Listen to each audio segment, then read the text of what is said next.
Today, we're looking at the most horrific snake deaths ever. From a miner who treated a deadly African viper like a house pet to a seasoned wildlife handler who believed experience alone could control a python. But first, we begin in Appalachia, where we witness the horrific last moments of Darrell Hutchins. It was April 19, 2016, when the spring afternoon settled over the hills of Tazewell County, Virginia. For most residents of the scattered trailer parks along Route 46, it was an ordinary Tuesday. Inside a weathered, single-wide mobile home at the end of a gravel road, Darrell Wayne Hutchins was preparing for a routine he had repeated for years. Darrell was a 45-year-old former coal miner whose career had ended when the mine closed 8 years earlier. Since then, he had filled the quiet hours by building a private collection of exotic reptiles inside his modest trailer. Neighbors knew he kept snakes. Few understood how dangerous some of them were. His most prized possession was a 4-foot female gaboon viper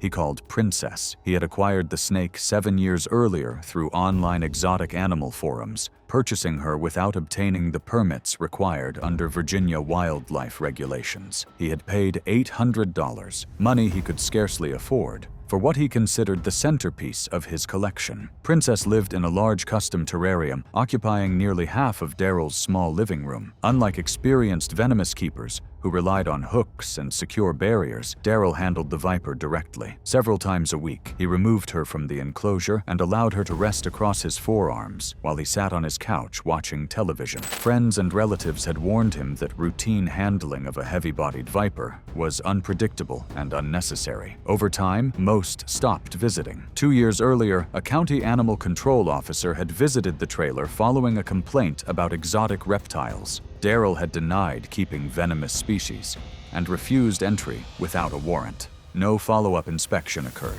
Neighbors later stated that they occasionally saw unfamiliar shipping boxes delivered to the property, but assumed they contained harmless reptiles. Gaboon vipers are native to sub-Saharan Africa and rank among the heaviest venomous snakes in the world. Adults commonly measure between 4 and 6 feet in length and possess the longest fangs of any venomous species, capable of penetrating deep into muscle. Their venom contains powerful cytotoxins and hemotoxins that destroy tissue, disrupt clotting, and can trigger severe internal bleeding and shock. Though often motionless and calm when undisturbed, gaboon vipers rely on explosive defensive strikes when startled, restrained, or handled too closely. A large specimen can deliver a substantial volume of venom in a single bite. Unlike licensed venomous handlers, Darrell kept no written emergency protocol inside the trailer. There was no contact list for regional zoos or poison control centers that might assist in sourcing antivenom, no emergency protocol of any kind, and no secondary containment barrier on the terrarium. Once the lid was opened, his forearms were the only thing separating him from the viper's full strike range. That afternoon, Darrell followed his usual routine. Investigators later reconstructed the sequence based on the position of the terrarium lid, blood patterns inside the trailer, and the location where Princess was recovered. The enclosure door had been left open. The couch cushions were disturbed, and a smear of blood marked the armrest nearest the terrarium, suggesting Darrell had been seated when the strike occurred. Evidence indicated he had been holding the viper across his forearms, as he often did. At some point during handling, his left hand moved closer to the snake's head. Investigators noted that gaboon vipers often remain motionless for extended periods before striking, a behavior that can create a false sense of security in handlers. The lack of defensive hissing or repeated warning movement suggested the strike occurred at close range during repositioning, rather than as a prolonged threat display. The bite pattern indicated a forward-downward trajectory, consistent with the snake reacting to sudden proximity. The strike would have been immediate. The spacing of the puncture wounds and the depth of tissue damage were consistent with a full defensive bite to the inner forearm. Given the species involved, the viper likely released within seconds. Blood droplets were found on the couch and along the short path to the kitchen sink, indicating Darrell stood and moved quickly after being bitten. The sink basin contained diluted blood, suggesting he had run water over the wound in an attempt to clean it. Within minutes of envenomation, swelling would have begun forming around the bite site. By the time responders arrived, the arm was markedly swollen and discolored from hand to mid-bicep. Continuous bleeding from the punctures, along with expanding bruising, indicated that clotting disruption had already begun. Darrell hesitated before calling for help. Contacting emergency services would expose his unpermitted collection of venomous reptiles. Instead, he wrapped his forearm with paper towels and sat down, hoping the reaction would slow. Unfortunately, it did little to help. Gaboon viper envenomations can involve large venom yields delivered in a single strike. Early administration of species-specific antivenom significantly improves survival rates, but delays increase the risk of irreversible clotting failure and systemic shock. By postponing medical care, Darrell allowed the venom's hemotoxic effects to progress unchecked during the most critical window, roughly half an hour after the bite. His forearm was markedly swollen and discolored. Bruising spread outward from the puncture sites. Nausea and dizziness set in as the venom entered systemic circulation. Bleeding from the wound persisted despite pressure, an early sign that his blood's ability to clot was failing. He eventually called 911, reporting that he had been bitten by a snake. His speech was strained, and he struggled to provide clear details before dropping the phone. Emergency responders arrived within minutes and found him collapsed on the kitchen floor, conscious but weak. His left arm was significantly swollen from hand to mid-bicep, with dark discoloration spreading along the tissue. Ongoing bleeding was noted at the puncture sites. Paramedics established intravenous access, began fluid resuscitation, and administered oxygen as his blood pressure declined. The nearest hospital equipped to manage exotic envenomations was a considerable distance away, requiring transport over winding rural roads. During transit, Darrell's condition worsened. His blood pressure became unstable, and bleeding from the bite site continued. Bruising expanded, and minor bleeding appeared around IV insertion points, early signs of severe clotting failure. Upon arrival at the emergency department, physicians contacted a regional poison control center to coordinate sourcing of species-specific antivenom while initiating aggressive supportive care. Antivenom was eventually administered, but the delay between envenomation and treatment had allowed significant systemic damage to progress. Laboratory testing confirmed profound coagulopathy. Despite treatment, internal bleeding progressed, and signs of multi-organ stress developed as shock deepened. Less than 3 hours after the bite, Darrell went into cardiovascular collapse. Resuscitation efforts continued in the emergency department, but were unsuccessful. Darrell was pronounced dead shortly thereafter. The official cause of death was listed as complications of severe envenomation, including systemic hemotoxic shock and uncontrolled bleeding. Investigators later recovered Princess from the living room and located 6 additional venomous snakes inside the trailer. All were confiscated and transferred to licensed facilities. While Virginia's mountains had claimed Darrell Hutchins through a moment of misplaced confidence, the humid plains of southern India would soon demonstrate how quickly a defensive cobra could turn a controlled breeding operation into a fatal encounter. It was August 11th, 2014, when monsoon rains pounded the tin roofs of homes in rural Tamil Nadu. The village of Thurayur lay surrounded by rice paddies and low, forested hills, where venomous snakes were a constant presence. Inside a modest concrete house on the outskirts of the village, 34-year-old Rajendran Venkatesh was managing an operation few of his neighbors fully understood. Rajendran had worked for 12 years as a contracted snake catcher, responding to calls from local authorities to remove cobras and crates from homes and farm buildings. The work had earned him a reputation for skill and composure. 5 years earlier, he began operating an illegal breeding program from his home, supplying king cobras and extracted venom to intermediaries, who claimed to distribute it to practitioners of traditional medicine. He lived alone. His wife had left 3 years earlier with their 2 young children, citing the danger and illegality of the snakes kept inside the house. Rajendran continued the operation without assistance, maintaining 6 adult king cobras in reinforced enclosures arranged along the interior walls of 2 rooms. His most valuable animal was a 12-foot breeding female captured near Madurai, 4 years earlier. The snake had proven fertile, producing large clutches each season. 6 weeks before August 11th, she had constructed a nest of gathered vegetation inside her enclosure and laid more than 20 eggs. Since then, she had remained coiled over the mound, rarely leaving it. King cobras are the longest venomous snakes in the world, with adults commonly exceeding 13 feet and exceptional specimens reaching greater lengths. Unlike true cobras, they belong to their own genus and are known for complex nesting behavior. Females actively build and guard nests, remaining near their eggs for 60 to 90 days. During this period, they become highly defensive. Their venom is predominantly neurotoxic, interfering with communication between nerves and muscles. A substantial envenomation can lead to progressive paralysis, including failure of the muscles responsible for breathing. Heavy rains during the previous night had seeped through cracks in the outer wall of Rajendran's home. Water pooled along one side of the breeding enclosure,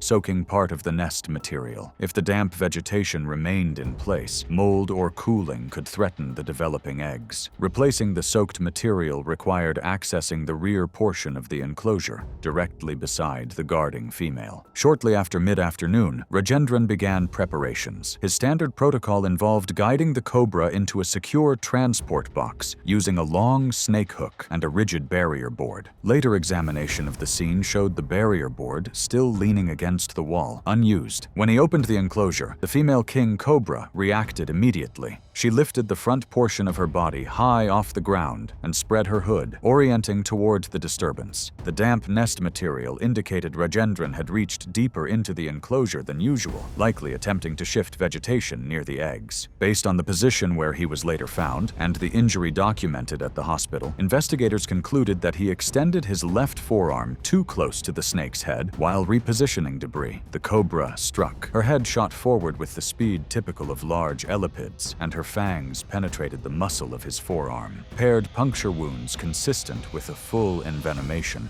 were later recorded. The bite lasted only seconds before Rajendran withdrew his arm and slammed the enclosure door shut. He exited the room and moved to the front steps of the house. Within 10 to 15 minutes, early neurological symptoms began appearing. King cobra venom contains potent neurotoxins that interfere with transmission at neuromuscular junctions. Early symptoms often begin with ptosis, drooping eyelids, followed by blurred vision, slurred speech, and difficulty swallowing. These signs reflect progressive paralysis rather than pain at the bite site, which is frequently minimal compared to the severity of systemic effects. His eyelids drooped noticeably. His speech became slightly slurred. He phoned a neighbor, a farm laborer who lived 2 houses away. The neighbor arrived within minutes and found Rajendran pale and sweating but still conscious. The bite site showed minimal swelling, typical of king cobra envenomation, but Rajendran was struggling to keep his eyes open. He reported difficulty focusing and increasing weakness in his jaw and throat muscles. The neighbor helped him into a small motorbike trailer and began transporting him toward a regional referral hospital more than 30 miles away. Monsoon rains slowed travel and pooled water-covered stretches of the rural road. As they traveled, Rajendran's condition deteriorated steadily. His speech became incomprehensible. He lost the ability to hold his head upright. Roughly 45 minutes after the bite, his breathing became shallow and irregular as paralysis progressed to the muscles controlling his diaphragm. The neighbor pulled to the side of the road when Rajendran's breathing stopped. Without equipment to provide assisted ventilation, he attempted basic resuscitation, but the underlying problem was respiratory paralysis rather than immediate cardiac arrest. In severe king cobra envenomations,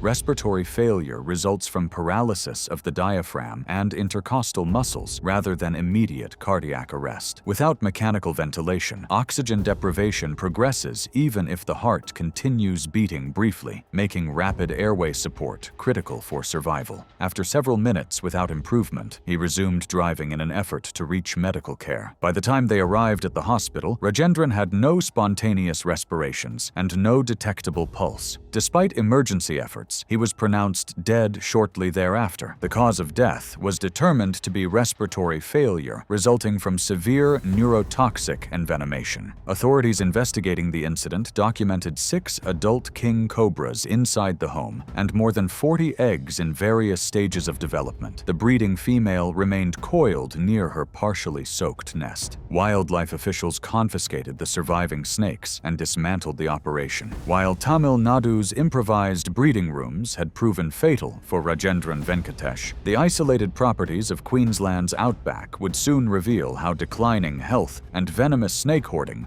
could create the conditions for another deadly encounter. It was November 23, 2015, when the Australian summer heat began building across Queensland's interior. The property sat roughly 30 miles from the nearest town, a weathered house surrounded by eucalyptus scrub and red dust. For 41-year-old Glenda Mari Fairchild, the isolation provided space to maintain the collection she insisted was a private conservation effort. Glenda had worked as a reptile keeper at a regional zoo for 9 years before being dismissed 5 years earlier, following repeated safety violations involving large constrictors. She used her severance to purchase the remote property, gradually converting sheds and spare rooms into snake enclosures. What she described to acquaintances as a breeding and education facility operated without proper licensing for several of the species she kept. Over 5 years, Glenda accumulated 17 large constrictors, including Burmese pythons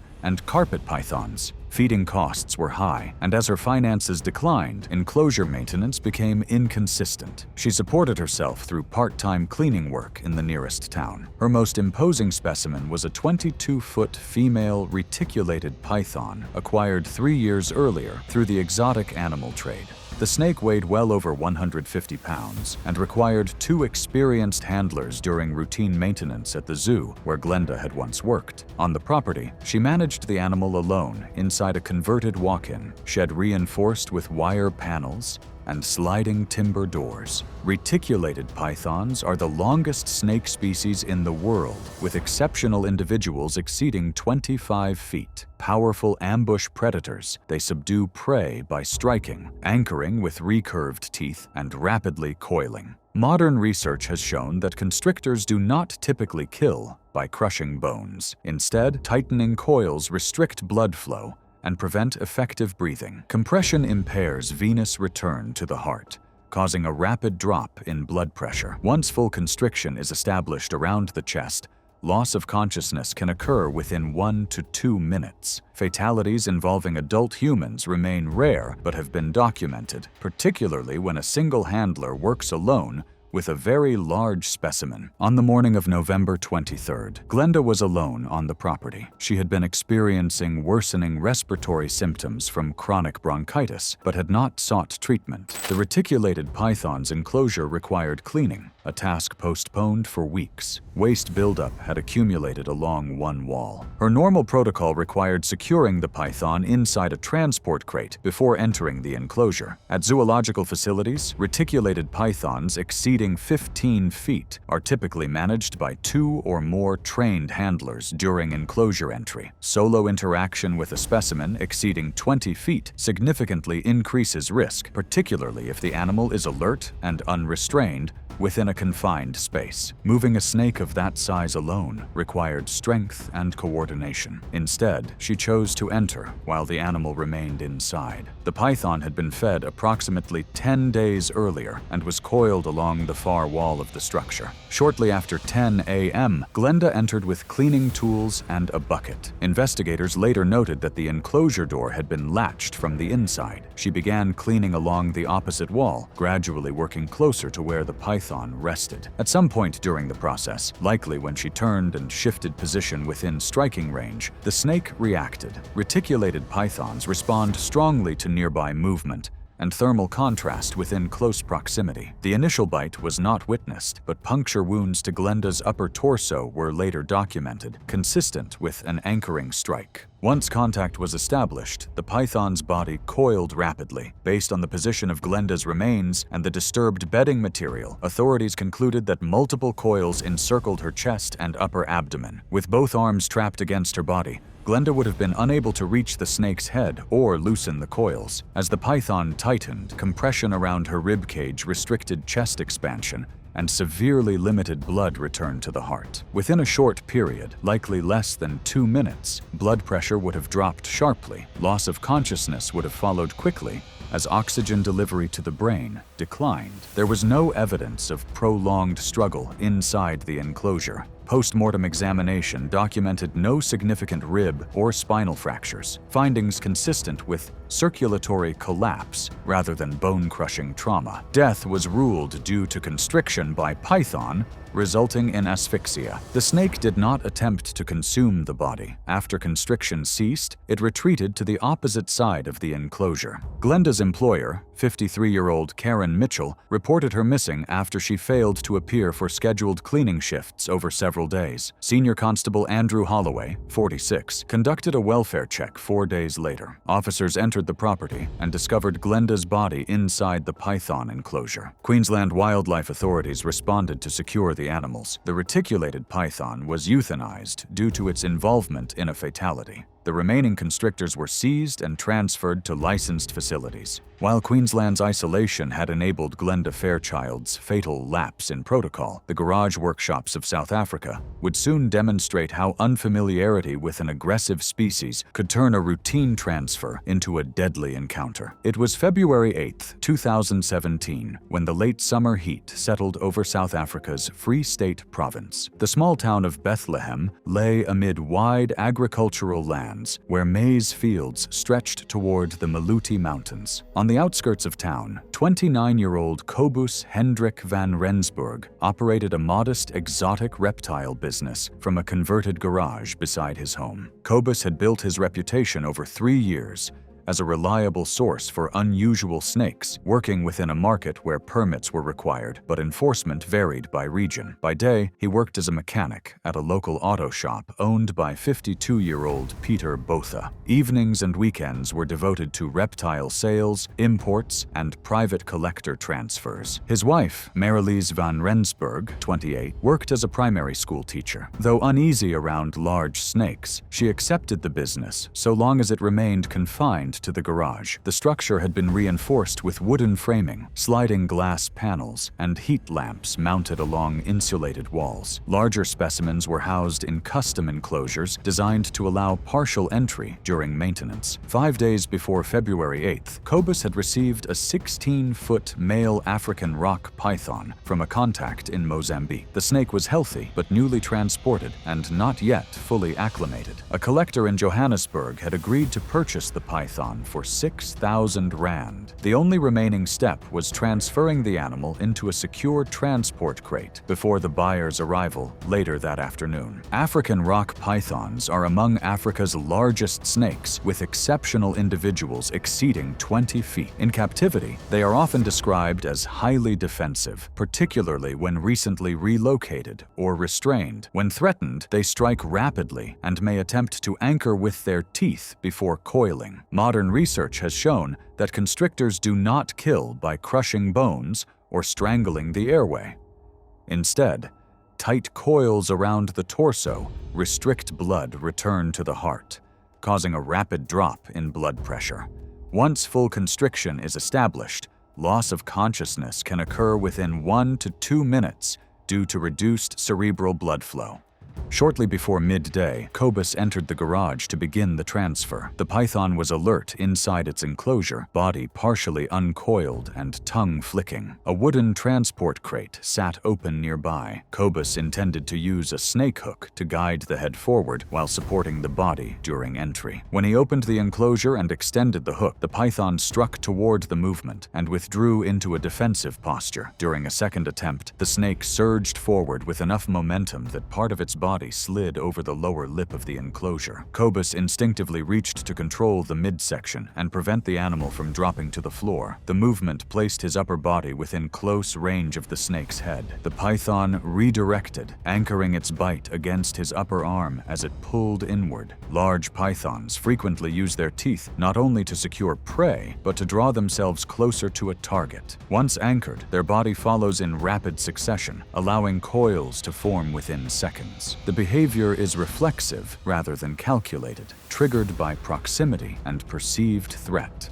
Within moments, the snake's body looped around his chest. As Cobus lost his footing and fell backward onto the concrete floor, additional coils formed across his upper torso and shoulder. One arm became pinned against his side as he attempted to reach the snake's head with the other. The constriction tightened. Pressure around his ribcage limited his ability to expand his lungs. More critically, compression-impaired blood returned to his heart. As venous flow decreased, blood pressure would have dropped sharply. Struggle diminished quickly. Within a short period, likely under 2 minutes, loss of consciousness would have followed as oxygen delivery to the brain declined. Inside the house, Marilise had returned unexpectedly during her lunch break. She heard a heavy impact from the garage, followed by muted movement. Assuming equipment had fallen, she hesitated briefly before crossing the yard. When she opened the garage door, she found Cobus lying on the floor with the python coiled firmly around his upper body. His movements were faint by the time she reached him. She attempted to pull at the coils but found the muscles rigid and unyielding. Unable to separate the snake from her husband, she ran back inside and called emergency services. By the time she returned to the garage, Cobus was unresponsive. The python remained partially coiled, but began loosening its grip as movement ceased. Emergency responders arrived approximately 15 minutes later and found Cobus without detectable pulse or respiration. Resuscitation efforts were attempted, but were unsuccessful. Death was ruled due to constriction by the African rock python. Provincial wildlife officials secured the snake and transferred it to a licensed facility. Investigators cited inadequate handling procedures and the risks associated with managing large constrictors without a second handler present. Marilise closed the reptile business in the weeks that followed. While the Free State's converted garage had witnessed Cobus van Rensburg's final moments, the remote facilities of the Amazon basin would soon reveal how years of routine familiarity with powerful animals could culminate in another fatal mistake. While the Free State's converted garage had witnessed Cobus van Rensburg's final moments, the mining towns of Zambia's Copperbelt would soon reveal how misplaced trust in a supposedly docile pet could turn years of companionship into a fatal miscalculation. It was March 14th, 2018, when the dry season heat settled over the outskirts of Kitwe, Zambia's second-largest city. The modest brick house sat in a quiet residential area where most neighbors worked in the nearby copper mines. For 36-year-old Marcus Tembo, the property provided enough space to house the companion he had kept for nearly 8 years. Marcus worked as a heavy equipment operator at Mopani Copper Mines, maintaining the massive trucks that hauled ore from the open pit. His shifts were long and physically demanding, but he returned each evening to a home he shared with an 18-foot female African rock python he called Zara. He had acquired the snake in 2010 as a 4-foot juvenile from a wildlife trader operating along the Tanzanian border. The purchase was technically illegal without proper permits, but enforcement in the region was inconsistent. Marcus paid $200, a significant sum at the time, for what he considered a unique pet that would grow alongside him. Over 8 years, Zara had become the centerpiece of his home. She lived in a large custom enclosure occupying most of his spare bedroom, constructed from reinforced timber and wire mesh. Unlike many keepers of large constrictors who maintained strict handling protocols, Marcus treated Zara like a companion animal. Several times each week, he removed her from the enclosure and allowed her to move freely through the house while he relaxed after work. Friends and family had expressed concern about keeping such a large snake without assistance. His younger sister, 32-year-old Charity Tembo, had stopped visiting 2 years earlier after Zara had struck defensively during a handling session, leaving Marcus with a bleeding forearm. He dismissed the incident as a feeding response error, insisting that Zara recognized him and posed no real danger. African rock pythons are among Africa's largest snakes, with exceptional individuals exceeding 20 feet. They are powerful constrictors known for defensive temperaments, particularly when hungry or disturbed. When threatened, they strike rapidly and may anchor with recurved teeth before coiling.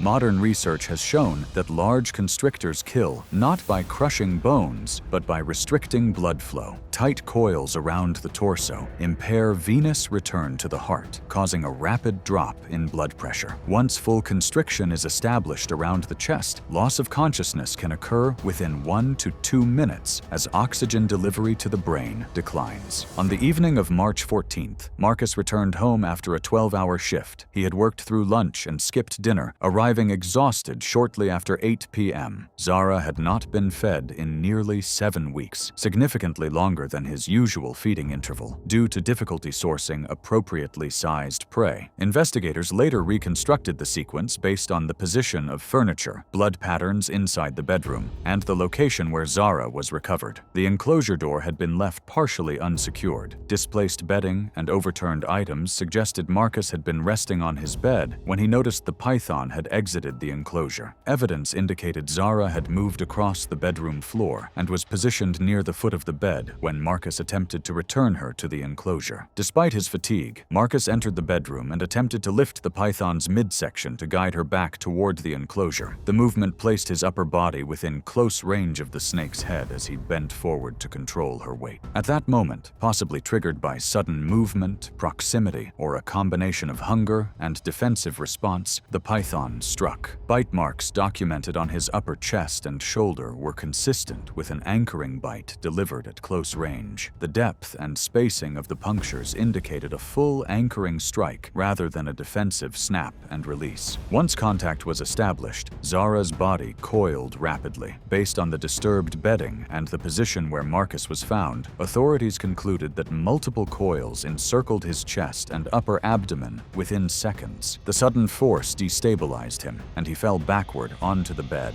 With both arms trapped against his body, Marcus would have been unable to reach the snake's head or loosen the coils. As the python tightened, compression around his ribcage restricted chest expansion and severely limited blood return to his heart. Loss of consciousness likely occurred within 1 to 2 minutes once full thoracic constriction was established. Irreversible hypoxic injury would have followed within several additional minutes as oxygen delivery to the brain ceased. There was no evidence of prolonged struggle. Post-mortem examination documented compression injuries to the chest, consistent with constriction, but no significant rib fractures. Death was ruled due to asphyxia resulting from constriction by python. The snake did not attempt to consume the body. After constriction ceased, she retreated to the corner of the bedroom and remained coiled there. Marcus's absence from work the following day prompted concern from his supervisor, 48-year-old Joseph Mwansa, who contacted Charity after Marcus failed to answer his phone. Charity arrived at the house that afternoon and discovered the bedroom door partially open. When she looked inside, she found her brother's body on the bed with the python coiled nearby. She immediately contacted police. Officers responded and secured the scene. Zambian wildlife authorities were called to remove the snake. Wildlife authorities seized the python and transferred her to a temporary holding facility. Following review of the incident and consultation with regional wildlife officials, Zara was euthanized due to her involvement in a human fatality. The incident prompted local authorities to increase enforcement of exotic animal regulations and issue public warnings about the risks of keeping large constrictors as pets without proper training or safety protocols. Marcus Tembo's death reinforced a principle understood by experienced reptile handlers but often overlooked by private keepers. Familiarity with a powerful animal does not eliminate the inherent danger of close contact, particularly when the animal is hungry, stressed, or perceives a threat. Thanks for watching. Want to see more? Click on your screen now.